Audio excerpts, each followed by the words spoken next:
मला असं वाटतं की अलीकडच्या काळामध्ये राहुल गांधी यांनी सलीम जावेद यांच्याशी संपर्क साधून त्यांच्याकडनं एक स्क्रिप्ट लिहून घेतलेली आहे। अतिशय मनोरंजनात्मक अशा प्रकारची स्क्रिप्ट आहे। ती सगळीकडे ते मांडतायत। याच्याने मनोरंजनापलीकडे काहीच होत नाही। एकही गोष्ट त्यांच्याकडे फॅक्च्युअल नाही। सगळ्या गोष्टी कपोकल्पित त्या ठिकाणी ते मांडतायत।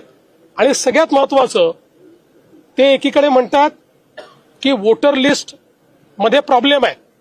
आम्हालाही मान्य आहे, आम्ही तर इतके वर्ष झाले सांगतोय। आमची मागणी होती की कॉम्प्रिहेन्सिव्ह रिव्हिजन करा।